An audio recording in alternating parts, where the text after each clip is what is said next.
Halo semuanya, hari ini kita kembali lagi ke Komputer Only Class. Nah, kali ini materi kita adalah tentang dampak kecanduan teknologi atau gadget. Nah, di sini bisa membahas apa-apa saja sih gejala kecanduan dan dampak dari kecanduan dari gadget tersebut ataupun teknologi. Oke, kita masuk saja ke materinya. Nah, yang pertama kita masuk ke pengertiannya dulu. Nah, seiring perkembangan teknologi, gadget saat ini pun sudah berkembang menjadi semakin canggih. Nah, kita dapat melakukan banyak hal dengan hanya melalui satu alat elektronik yang kecil ini. Karena itu, hampir semua orang, terutama anak milenial, selalu membawa gadget dimanapun dan kemanapun kita pergi. Nah, itu dia. Jadi, di zaman sekarang ini teknologi atau gadget ini sangat penting ya. Jadi kalau kita mau kemana-mana ataupun mau pergi kemanapun, pasti wajib bawa gadget ini. Nah, sekarang kita masuk ke gejala kecanduannya. Nah, banyak orang yang tidak menyadari bahwa dirinya sudah terkena sindrom nomofobia. Jadi sindrom nomofobia ini aliasnya kecanduan gadget. Jadi nama sindrom yang kecanduan gadget namanya adalah sindrom nomofobia. Nah, tingkat kecanduan orang pun berbeda-beda, mulai dari kondisi yang ringan hingga cukup parah.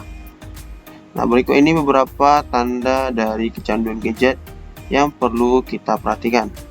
Nah, yang pertama, saat kamu kecanduan gadget, kamu akan langsung mencari gadget saat membuka mata di pagi hari. Nah, jadi ketika bangun tidur, bukannya kita berdoa dulu, terima kasih Tuhan telah membangunkan aku. Nah, tapi mana kita mencari handphone setiap paginya nih. Mana HP ku? Mana HP ku? Ma, kok ada HP ku? HP ku mana? Nah, seperti itu. Nah, itu dia. Itu salah satunya gejalanya ya. Lalu yang kedua, kamu tidak bisa melewati hari tanpa menggunakan gadget atau handphone. Jadi, misalnya kalian pergi ke rumah saudara, lalu handphone kalian tinggal dicas di rumah. Tiba-tiba baru sadar dari mobil, dari jalan, HP ku tinggal. Aduh, gimana nih? Aduh.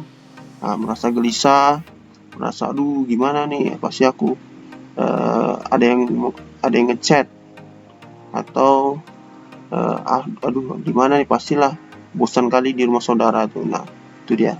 Jadi kalian nih kalau gadget itu tidak ada, merasa hampa aja diri kalian. Itu gejala nomor 2. Yang ketiga, itu kamu akan merasa cemas yang luar biasa jika baterai smartphone sudah sangat rendah ataupun mati dia. Nah, jadi misalnya kalian lagi di luar, di mall mungkin, lalu kalian lagi asik-asik menggunakan smartphone atau gadget kalian, tiba-tiba kalian melihat, bateraiku tinggal 3%. Aduh, aku tidak bawa cas. Lalu tidak ada tempat cas juga di mall. Aduh, gimana nih? Nanti kalian dah merasa cemas saja tuh. Matilah HP ini. Malah lagi asik main game, atau asik lagi ngechat, atau lagi asik sosmed. Seperti itu. Yang nomor 3 ya. Dan yang keempat, kamu selalu ingin mengecek gadgetmu tiap 5 menit sekali. Nah, itu yang anehnya tuh. Padahal di handphonenya ada apa-apa, ada notif, tapi lihat dulu, buka Instagram, scroll, terus tutup. Nanti 5 menit kemudian cek WhatsApp, udah.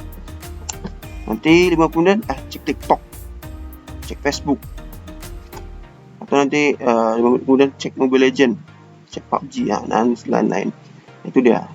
Padahal kita bisa santai dulu, atau lagi makan dulu atau apa, nanti aja dicek. Nah, ini enggak, cek setiap 5 menit sekali. Dan gejala terakhir ini, kamu selalu menggenggam gadgetmu ketika melakukan aktivitas apapun, entah itu sedang makan, berjalan, bahkan ke toilet. Nah, ini parah banget nih. Kalau lagi makan malah dia sambil nonton ini TikTok, scroll TikTok atau Instagram atau chatting. Makan aja dulu, selesaikan. Biarkan handphone tuh di cas atau diletak aja dulu di meja. kita nikmati makan seperti itu. Lagi jalan pun, jalan nunduk ya kan, ngechat, senyum-senyum, ngechat, baca, lihat Instagram dan lain. Nggak tahu kalau ada lubang nanti. Itu udah di tengah jalan aja kita. Dan yang paling parah ini bahkan ke toilet. Ke toilet. Dia lagi buang air besar kan. Bosan aku di toilet tuh, bawa handphone lah sambil nonton YouTube. Waduh. Itu dah gejala kecanduannya parah banget. Kalau bisa biarkan aja toilet yang paling lama 10 menit 5 menit. Biarkan aja handphone tuh di luar. Jangan pula dibawa ke toilet. Nanti jatuh ke dalam lubang kloset tuh baru tahu handphone. Nah, itu deh ya. Itu gejala-gejalanya. Dan sekarang kita masuk ke dampak kecanduan gadget. Ini dampak-dampak. Yang pertama, gangguan mata. Nah, jadi mata yang terlalu sering digunakan untuk menatap layar gadget akan menjadi kering dan timbul rasa panas. Nah, jadi kayak mata kita nih kayak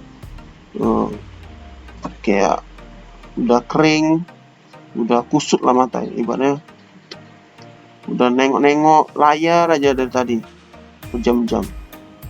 Nah, jika kecanduan gadget ini dibiarkan terlalu lama, maka mata bisa lelah. Nah, terasa tidak nyaman, merah, dan timbul gangguan penglihatan seperti penglihatan menjadi kabur, minus mata bertambah, dan lain-lain. Nah, oleh karena itu kita nih bijaklah menggunakan gadget. Kalau memang untuk belajar ya kan ada break, ada waktu senggangnya. Misalnya belajarnya 1 jam, kadang gurunya kan ada misalkan 10 menit di akhir-akhir. Nah, itu nih kita gunakan untuk merenggangkan mata, mengistirahatkan mata. Jangan pula udah kita belajar menggunakan gadget, pas sore malamnya juga kita main gadget, 24 jam kita main gadget. Betul, mata kita nanti minus, nanti nggak nampak, rabun jauh, rabun dekat, dan lain-lain. Oleh karena itu dampak pertama dari kecanduan gadget ini adalah gangguan mata, dan banyak yang telah menjadi korbannya. Walaupun dia masih kecil, udah banyaklah gangguan matanya. Lanjut. Yang kedua adalah gangguan pola tidur. Nah, salah satu ciri anak yang kecanduan gadget adalah dia tidak bisa berhenti bermain gadget, bahkan sampai larut malam. Bermain gadget memang bisa menimbulkan ketagihan yang akan membuat kamu susah untuk berhenti. Akhirnya jam tidur terganggu, bahkan jika dibiarkan terlalu lama, kamu bisa mengidap insomnia, atau yang insomnia itu yang tidak bisa tidur lah. Nah, itu dia. Jadi kalau kalian udah terganggu, ibarat udah candu sekali menggunakan gadget, waktu tuh udah nggak terasa lagi. Nanti main Mobile Legends, PUBG dari jam 7, nggak terasa udah jam 9, nggak terasa menang-menang terus, nggak terasa udah jam 11. Ntar lagi ke Mythic. Main udah jam 1. Nah, itu kan udah nggak baik lagi untuk kita untuk beristirahat. Kita istirahat tuh jam 10 maksimal, jam 11 untuk anak SD, jam 9 kalau bisa. Nanti bangunnya bisa lebih cepat, tidur 8 jam. Nah, kalau kalian tidur jam 1, jam 2 bermain game, bermain gadget, mau bangun jam berapa? Mau tidur jam berapa? Kalau kamu bangun jam 7, kamu hanya tidur 5 jam. Kalau kamu bangun jam 6, kamu hanya tidur 4 jam kalau tidur jam 2. Nah, itu akan mengganggu pola tidur kamu dan juga mengganggu kesehatan kita. Itu deh ya, dicamkan. Lalu postur tubuh jadi bungkuk. Nah, anak yang kecanduan gadget tanpa sadar sering menundukkan lehernya untuk melihat gadgetnya. Ketika leher condong ke depan dan menunduk saat bermain gadget, beban leher dan tulang belakang jadi bertambah karena harus menopang beban kepala, sehingga kita bisa menyebabkan leher dan punggungmu terasa nyeri. Jika dibiarkan terlalu lama, maka akan berdampak pada postur tubuh yang jadi bungkuk dia. Nah, misalnya sebelum kenal gadget badannya tegap, tinggi, tegap tinggi, lurus lah tulangnya. Nah tiba-tiba kecanduan gadget, bungkuk terus, bermainnya nunduk terus. Nah habis itu dah lama-lama postur tubuhnya bungkuk, tidak gagah lagi, tidak tegap lagi ya. Nah, makanya itu usahakan renggangkan tubuh, duduk yang lurus, duduk yang tegap saat menggunakan gadget ataupun komputer supaya postur kita tuh tidak bungkuk. Itu ya. Itu nomor 3. Lanjut nomor 4, mengganggu studi atau belajar. Nah, oleh karena tidak bisa berhenti bermain gadget, kegiatan belajar anak yang memiliki sindrom nomofobia ini pun biasanya akan terganggu. Hampir sebagian besar waktunya digunakan untuk bermain gadget dan ia sulit untuk berkonsentrasi saat belajar di sekolah. Sehingga akhirnya prestasi di sekolah pun menjadi menurun. Nah, jadi ketika dia belajar, contohnya belajar tentang sejarah perang mungkin kan, nanti dia teringat nih, ini teringat perang PUBG atau teringat perang Free Fire. Jadi dia tidak konsentrasi padahal gurunya sedang menjelaskan tentang perang antara Indonesia dengan Belanda merebut kemerdekaan. Nah tiba-tiba dia terpikir, kenapa ya orang Indonesia tidak pakai senjata yang ada di Free Fire? Nah, ada aja masuk apa ini masuk ke game, konsentrasinya tidak konsentrasi ke pelajaran, pasti ada berpikiran melayang-layang ke game lah, ke inilah, ke itulah. Nah itu dia. Lanjut nomor 5, obesitas nih. Obesitasnya adalah kegemukan. Jadi terlalu sering bermain gadget membuat seseorang kurang beraktivitas fisik.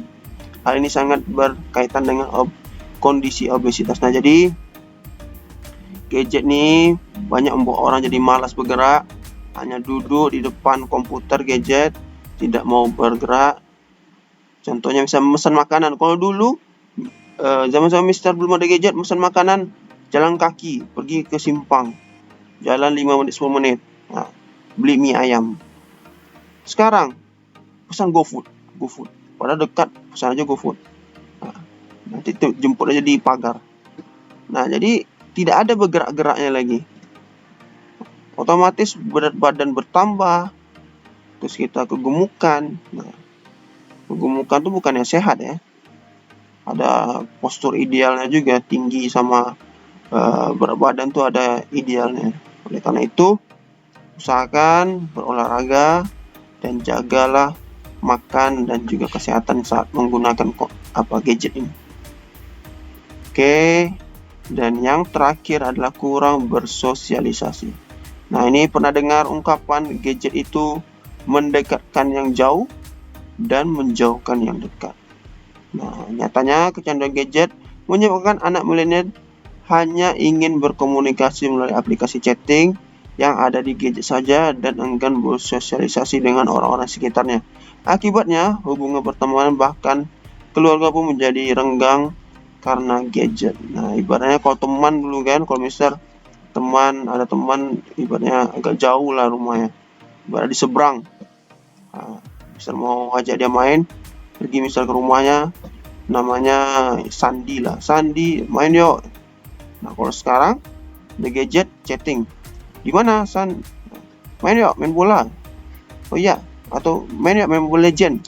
Kalau dulu main bola, sekarang main Mobile Legend. Nah ibaratnya jarang mau ketemu lah, ibaratnya chatting, video call. Kalau misal jarak jauh nggak apa-apa, ibarat di luar kota kan, atau saudara-saudara yang luar kota, luar negeri, nggak apa-apa. Tapi ini yang dekat aja rumahnya mau di chattingan, padahal ke rumahnya nggak apa-apa sebenarnya. Nah itu dia kurang bersosialisasi.